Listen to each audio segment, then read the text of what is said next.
The kingdom of Ilarion lay draped in perpetual mist, its towers stretching into a gray sky that never truly brightened. Among the nobles, whispers moved faster than the wind, and rumors of a curse clung to every shadowed corridor of the royal palace. They spoke of a plague older than memory, one that twisted the blood of the heirs, transforming them into creatures of rage and instinct.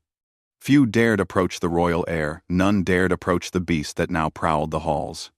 Leora walked through the palace gates as the dawn's pale light brushed the stone walls. Her presence, though modest and unassuming, carried a quiet authority. She was the kingdom's healer, though not the kind who merely bandaged cuts or soothed fevers. She carried a gift few could understand. Her body produced a mystical elixir that could calm even the most cursed blood. For years, she had lived quietly in the outskirts, tending to the sick and the forgotten, far from the eyes of nobles and kings. But today, the summons bore a weight she could not ignore. The Alpha, the heir to the throne, had succumbed to the curse once again. This time, the reports were more dire than ever. The court was terrified, the guards had fled, and the palace trembled under the shadow of his fury.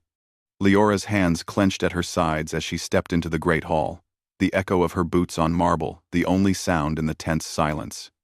And then she saw him. He stood at the center of the hall, massive and terrifying. His eyes glowed faintly under the hood of shadows that clung to his form. His muscles coiled like steel springs. Fur, dark and wild, covered parts of his body, and his claws scraped the marble floor with every subtle shift.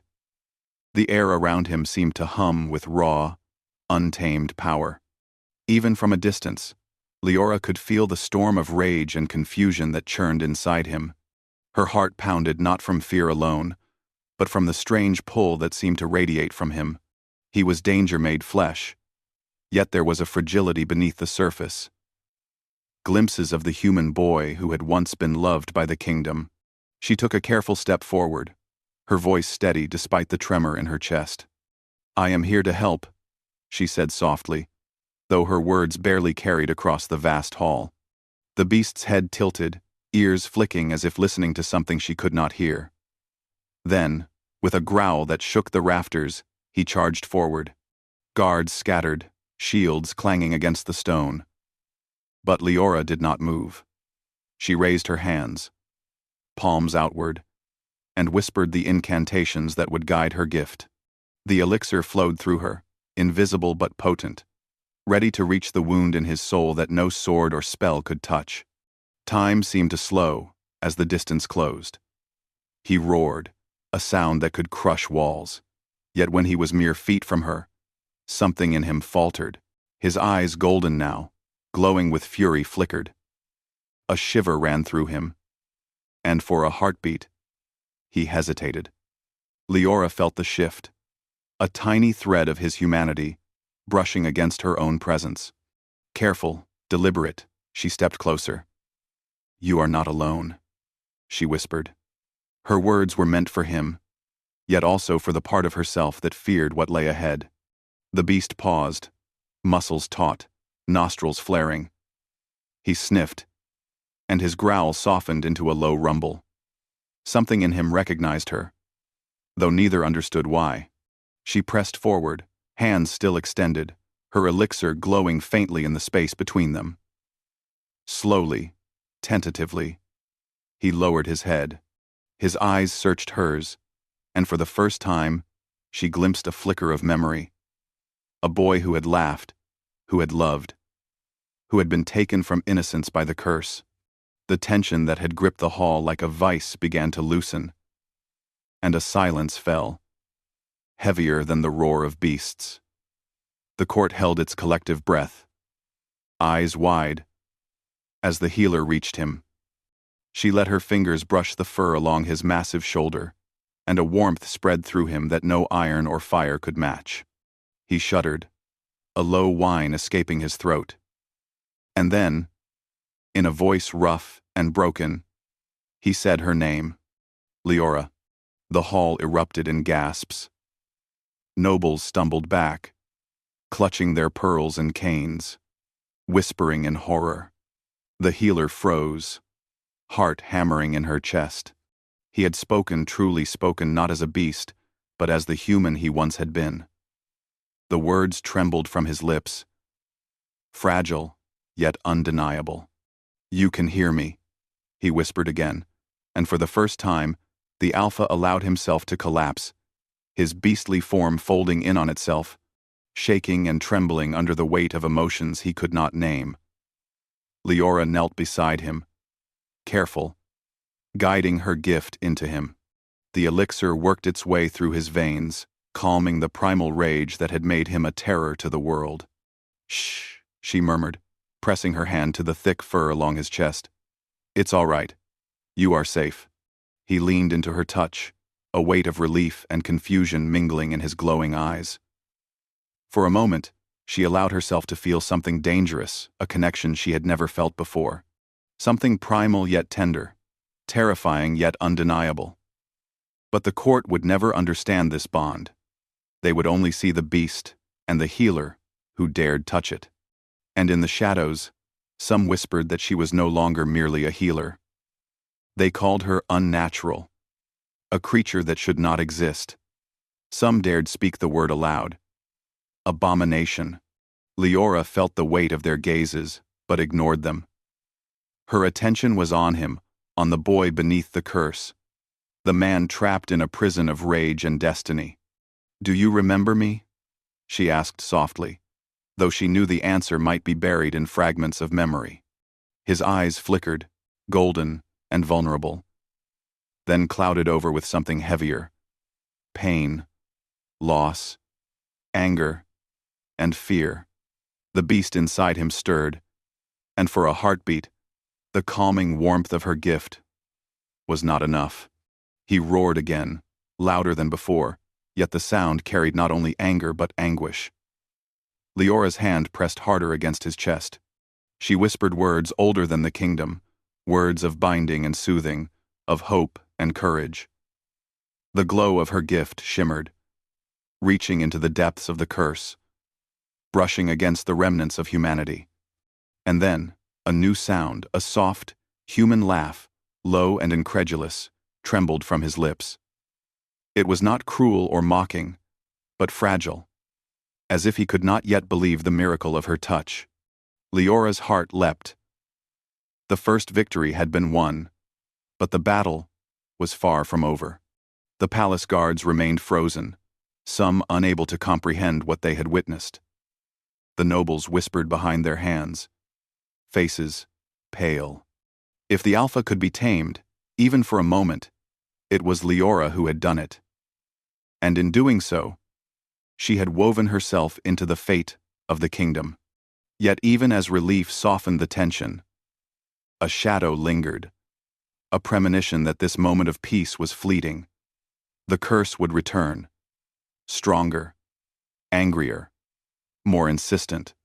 And Leora knew, deep in her bones, that touching the Alpha's life so intimately had bound them in ways no one could foresee. "Stay with me," he whispered again, voice fragile, almost human. "Do not leave." She nodded, though her mind raced with fear, wonder, and the faintest thrill of something she dared not name. "I won't leave," she promised. As she helped him to stand, the court watched in awe and apprehension. They did not see what she saw: the boy who had been trapped in a beast's body, reaching for her trust.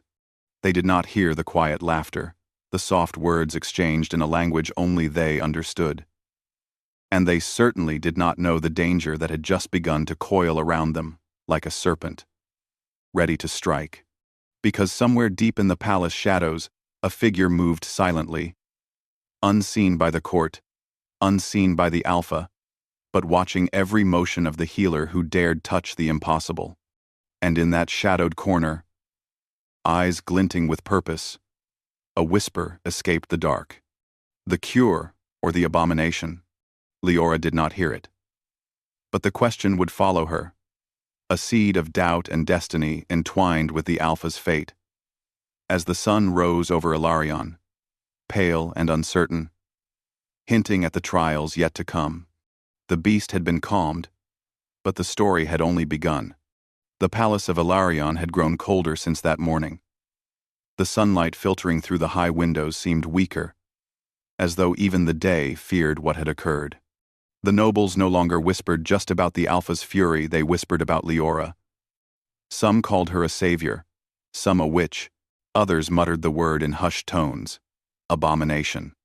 Leora did not notice the stares as she moved through the halls with the Alpha at her side. He walked slowly now, the beast within him restrained, but still powerful. Even in his calmer form, his presence demanded attention, and she could feel the tension in the air, the subtle warning in every glance. No one dared challenge him openly, yet every noble plotted silently. The Alpha, whose name was Kael, kept his eyes mostly on the floor or on her hands.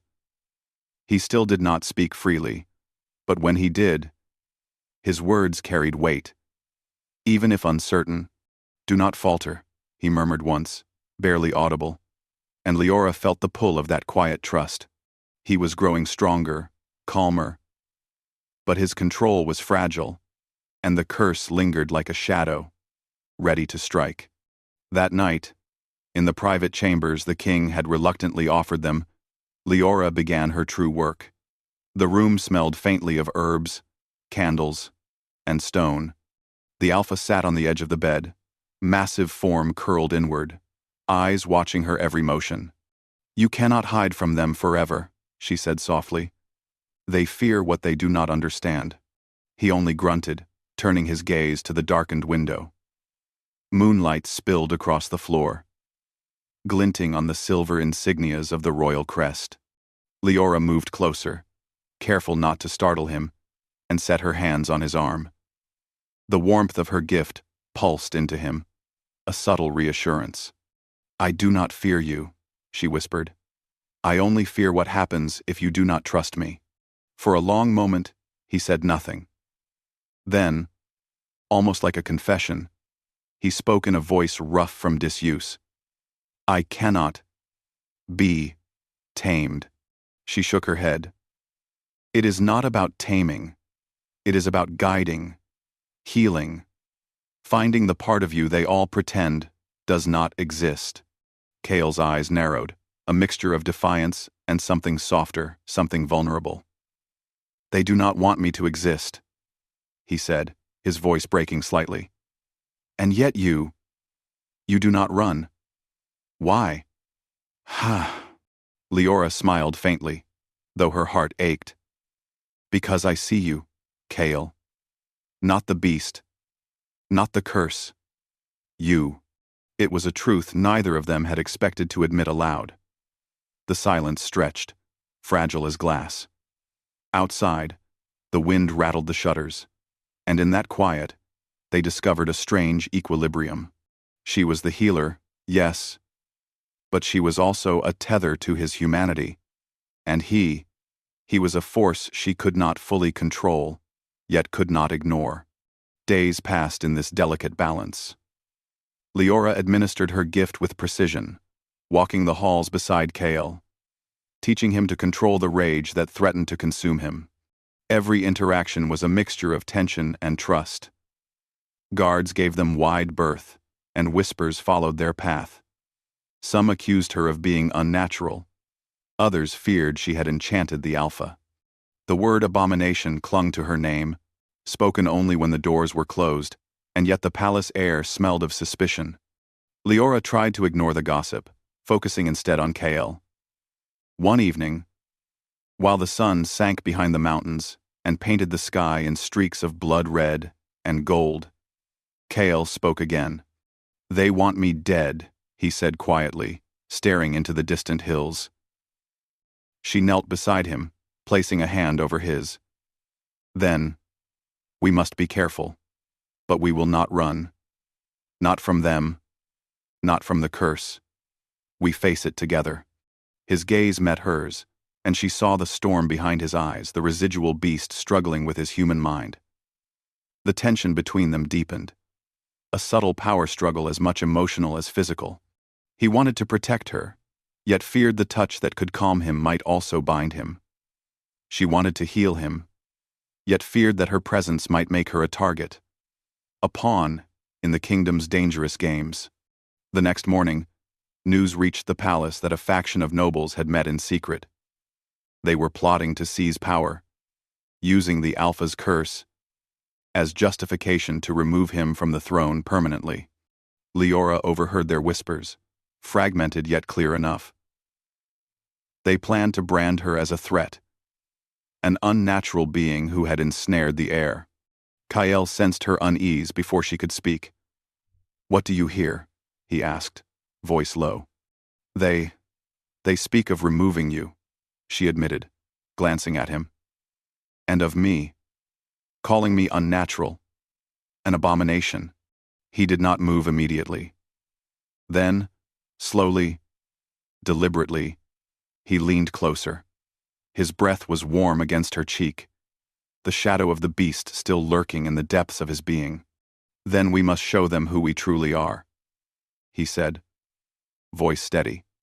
"Not the beast, not the abomination, but what we can be together." That night, they moved through the palace halls like shadows. The moon was hidden behind clouds, and the corridors were empty. Leora led him to the old armory, a forgotten room filled with relics of the kingdom's past. Here, away from prying eyes, Kael could test his control, and she could guide him without interruption. The exercises were grueling, testing not only strength but patience. He roared, threw heavy objects, slammed doors, yet each time, Leora's gift flowed into him, soothing, guiding, healing. Slowly, the beast gave way to the man. And yet, the court's shadow loomed. Rumors spread faster than any spell could reach. By dawn, whispers of the healer who tames the cursed heir and the abomination beside the Alpha filled the palace. The nobles murmured, watching every move, waiting for a misstep. One morning, Kael awoke fully in human form, the first sunrise he had seen without the beast's rage claiming him. Leora handed him water, her hands brushing his, and he froze, eyes wide. "Do you feel human?" she asked softly. He nodded, uncertain yet relieved. "For the first time, in years," he admitted. The moment was fragile, a delicate thread between hope and fear. And as he reached for her, a knock sounded on the door, loud, deliberate, impossible to ignore. The door swung open, and the king's advisor stepped in, eyes sharp and cold. "Your Majesty," he said, voice tight, "you cannot hide him here. And her, she must be removed. The people will not accept this."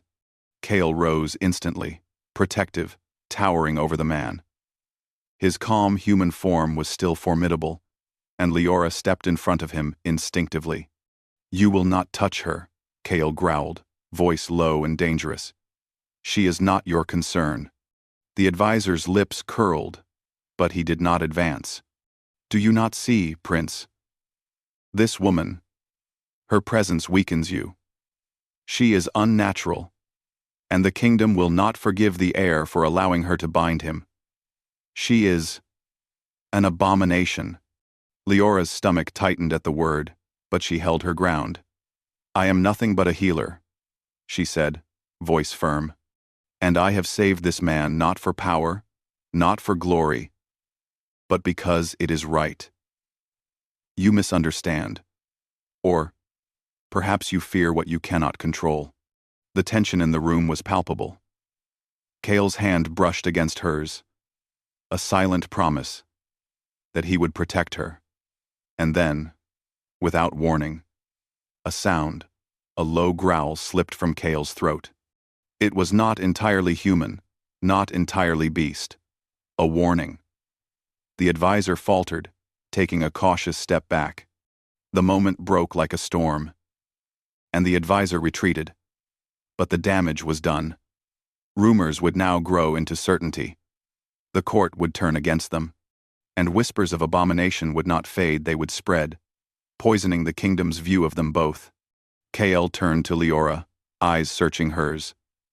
"We cannot stay," he said softly, though his jaw tightened with restraint. They will come for us. Soon. She nodded, understanding the truth in his words. The safety they had found together was fragile, temporary. They would have to leave, at least for now. But the world outside would be no kinder than the court inside. As they prepared to move, Kael placed his massive hand over hers. We will face them together, he promised. The beast and the healer, the cursed and the cure. Let them whisper. We will not falter. Leora swallowed her fear, feeling the weight of destiny press against her chest. The Alpha may have been calmed, but the chains of power, suspicion, and prophecy were only beginning to tighten. And in the palace shadows, figures watched silently. Their eyes glinted with strategy and malice. They whispered the word that would haunt Leora. Abomination. The healer and the beast would have to flee, but the kingdom would never forget them. And the world beyond the palace walls held dangers neither of them had yet imagined. The Alpha had begun to regain his humanity, yet the trials ahead promised not only battle, but transformation. And the healer, though strong, would soon discover that her gift was as much a burden as it was a blessing. For tonight, the palace slept. But tomorrow, the war for trust, power, and survival would begin. The night was thick with fog as Leora and Kael slipped silently through the palace gates, leaving behind the world that had branded them as unnatural, as abomination. The palace, once a place of stone grandeur and whispered intrigue, now felt like a prison that could no longer contain them. Beyond the walls lay the wilderness, the cursed forest of Eldrath, ancient and wild, where few dared to tread, and where magic hummed through the air like a living thing. Kael moved beside Leora, silent, yet alert. Though his beastly form had been quelled for now, tension still coiled beneath his skin. Every shadow seemed a threat. Every rustle of leaves could hide an assassin. Leora felt his unease like a pulse through the ground beneath them. We cannot stop now, she whispered, though they walked side by side in near darkness. We must keep moving. Kael's hand brushed hers briefly, a small, grounding gesture, but it was enough. She felt the warmth, the trust, and the fragility of the bond they had formed in the palace's oppressive halls. Outside, in the wilderness, that bond would be tested. The forest was alive in ways Leora had never known. Twisted trees leaned over the narrow path, their roots tangling like the threads of fate itself. Faint lights willow. The wisps, she guessed, hovered between branches, and the air carried the scent of damp earth and old magic. The deeper they went, the heavier the sense of history pressed against them. Eldrath was not merely a forest. It was a memory of the world before kingdoms and crowns, a place where curses and gifts intertwined. Kael paused near a river, its surface black and glassy under the moonlight. He knelt, placing his massive hands in the water, eyes scanning the surroundings. We are not safe yet, he said. His voice carried the weight of experience and instinct. The court may be far, but danger follows us in ways we cannot see. Leora knelt beside him, her hand brushing his. She let her gift flow subtly, a thread of warmth that eased the tension in his shoulders and the lingering residue of the curse. We will face it together, she said, meeting his gaze. And we will survive. I promise. He gave a small, almost imperceptible nod, though his jaw tightened. The forest whispered around them, as though it understood their plight, and judged them both. The first trial came at dawn. A creature emerged from the mist, a shadowy form, neither fully beast nor fully spirit, its eyes glowing with hunger and malice. Kael stepped forward instinctively, fists clenched, muscles tense. The elixir in Leora's hands pulsed, a gentle, calming force. But this was no ordinary threat. The creature snarled, circling them, testing the Alpha's control and the healer's courage. Kael's body moved with precision and raw power, but each motion carried restraint, learned from Leora's guidance. She whispered encouragements, each word weaving into his mind like a steady thread, keeping the beast and the man aligned. The confrontation ended quickly, not with violence, but with the creature retreating into the shadows, repelled by the mingling of Kale's growing control and Leora's steady calm. The first taste of victory filled them both with relief, yet also unease. Eldrath was testing them, preparing them for trials far more dangerous than this. As they continued, Leora noticed changes in Kale. The more he trusted her, the more fully he regained his human mind. He smiled rarely, but when he did, it was startling, a glimpse of the boy who had been stolen by the curse. And yet, he was not fully free. The beast still lingered, a low hum beneath the surface, reminding both of them that control was fragile and fleeting. One night, as they rested in a hollow beneath the roots of an ancient tree, Kale spoke quietly. "I've lived half my life in rage," he said, voice low, eyes tracing the flicker of firelight. "I have hurt, I have destroyed. I fear the beast is all I am." Leora reached out, placing her hand on his. "No," she said softly. "You are more than the curse, more than their fear. You are still the man they tried to take from you.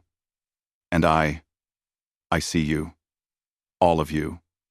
Not the beast, not the curse, but you." His gaze met hers, hesitant and searching. "And yet, they call you Abomination. How can I trust the world will see us as we truly are?" She tightened her grip. "We do not need their acceptance. We need only each other." A fragile silence fell. In that moment, trust and desire intertwined, a thread of connection stronger than fear. Kale leaned closer, brushing his forehead against hers. Neither spoke, for words were insufficient to convey the bond forming between them. A bond that defied curses, danger, and the judgment of the world. The forest did not remain still. Days passed, and they faced trials that tested every skill, every ounce of courage. They encountered creatures of shadow and illusion, remnants of old magic that had been abandoned when kings and queens sought dominion over the land. Kale's strength and her gift were tested repeatedly, yet each challenge brought them closer, weaving trust and understanding into an unbreakable tether. One afternoon, as they rested near a silvered lake, Kale finally allowed himself a full conversation, his voice quiet but steady. "Leora, if I fall, will you survive?" She looked at him, her eyes clear, unwavering. "I will survive. Because you do," she said. "We survive together." He studied her for a long moment, as though reading her very soul. "Then we forge our own path," she replied firmly. The moments of peace were rare, for Eldrath was not only a sanctuary but a crucible. One night, as the moon rose high, they stumbled upon an ancient ruin, a temple, long abandoned, with carvings that hinted at the origin of the curse. The walls were etched with sigils of old power, warning of the consequences of broken bonds and forgotten promises. Leora traced the carvings with trembling fingers, feeling the weight of prophecy pressing upon them. "This place," she whispered, awe in her voice. "It is the origin of the curse, the source of the bloodline's suffering." Kale stood beside her, gaze sweeping the ruins, instincts alert. "If we do not, the curse will never truly end, and they will come for us, no matter how far we run." 8. As they delved deeper into the ruins, the forest seemed to hold its breath. Magic hummed in the stones and air, a pulse that matched the rhythm of Kale's controlled heartbeat. And in that pulse, they found both hope and danger intertwined. But peace, as always, was fleeting. From the shadows, movement stirred silent, purposeful. A figure watched them, unseen, waiting for the perfect moment. The whispers of the world beyond the forest had followed them, hunting for the healer and the beast who dared to defy fate. Kale sensed it first, muscles tensing, instincts flaring. "We are not alone," he said, low and steady. Leora's hand went to his arm, her gift ready to calm whatever threat approached. Then we face it, she said. Together. The figure emerged suddenly, stepping into the dim moonlight. Cloaked in darkness, eyes glinting. It held a staff that pulsed with ancient power. Leora recognized the marking sigils of the old prophecy, tied to the curse itself. You should not have come here, the figure said, voice cold as stone. The healer and the alpha, destiny binds you, but the price must be paid. Kale stepped protectively in front of Leora. What price? He demanded. What do you want from us? The figure's eyes gleamed with an almost cruel patience. The curse will not be broken by trust alone, they said. One must choose sacrifice or ruin. And the healer, she holds the key. But she may also be the end. Leora's breath caught. The prophecy had always been vague, always just out of reach. And now, it was here, tangible and threatening. She looked at Kale, fear mingling with determination. We face it together, she repeated, louder this time. Whatever comes, we survive. Not alone. Together. Kale nodded, muscles taut, ready to defend her with his life. The shadowed figure raised their staff, energy coiling like a storm, and the forest itself seemed to shudder at the promise of confrontation. The first trial of the prophecy had arrived, and neither healer nor beast could have predicted the depth of what lay ahead, the truth of the curse, the weight of destiny, and the power of the bond they had forged in exile. The night held its breath, waiting to see who would falter and who would rise. The alpha and the healer stood together, ready to face whatever the ancient magic demanded. But as the figure advanced, Leora knew that the path to redemption would be more dangerous, more personal, and more transformative than they could have ever imagined. Because in Eldrath, the wilderness of magic and memory, survival was never certain, and the heart was as vulnerable as it was powerful. The temple of the ancient monarch rose from the forest like a monument of memory, its stones weathered, inscribed with sigils that pulsed faintly in the moonlight. Leora and Kael stepped into the vast chamber, the air thick with power. Every echo of their movement seemed magnified, as though the walls themselves remembered centuries of sorrow, betrayal, and curses. Kael's eyes swept the room, alert, muscles coiled as if ready to leap at any threat. Even in his human form, he radiated power, tamed yet raw, like fire held in a glass jar. Leora followed, her hand brushing his, allowing the warmth of her gift to flow subtly into him, a quiet anchor amidst the oppressive magic. We have come far, she whispered, though her voice barely carried in the vast chamber. But the prophecy, it is still unclear. Kael's jaw tightened. I do not care for prophecy. I only care that we survive. Together. Their bond, forged in exile and trial, now felt unbreakable. But even as they moved deeper into the temple, the weight of destiny pressed upon them. Leora could feel it, the pulse of the old magic, waiting, testing, demanding a choice. In the center of the chamber stood the figure from Eldrath, cloaked in shadows, staff raised. Their eyes glimmered with cold patience, as if they had watched countless lives repeat the same mistakes. So, you have come, the figure said, voice echoing, unnerving yet precise. The healer and the alpha, the cursed and the cure, the moment of truth has arrived. Kael stepped forward instinctively, placing himself between Leora and the figure. We are not afraid, he said, voice firm but low, the calm of the human within him, holding the power of the beast. You should be, the figure replied.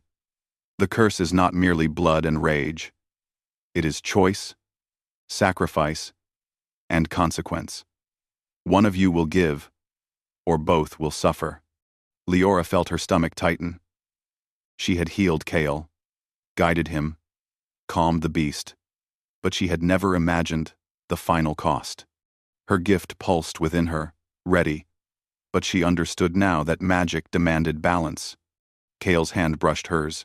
"Whatever it asks," he said, eyes steady. "We face it together." The figure raised their staff, and the sigils along the temple walls flared with light. Shadows shifted, forming images, visions of past kings, cursed heirs, failed healers. They twisted and moved, whispering in voices older than the forest itself, speaking of pain, loss, and the consequences of human choices. Kale gritted his teeth. The beast within him stirred, sensing danger, yet restrained by the human control Leora had nurtured. She stepped closer, pressing her hands against his chest, channeling the warmth of her gift into him. The magic responded. A gentle, steady pulse, knitting together human and beast, trust and courage. "You must choose," the figure said, voice sharp. "One of you must bear the burden, or the curse will destroy you both. One life for freedom, one sacrifice for survival." Leora's heart raced. She looked at Kale, reading every shadow of doubt and fear, every flicker of human longing beneath the beast.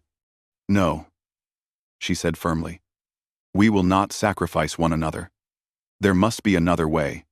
The figure tilted their head, unimpressed. "Magic of this kind has rules. Curses do not break themselves. Choices must be made. Lives must be weighed." Kale's hand tightened over hers. "Then we break the rules," he said, a low fire burning in his voice. Together, the air trembled. Shadows danced along the walls, the magic of the temple responding to their defiance.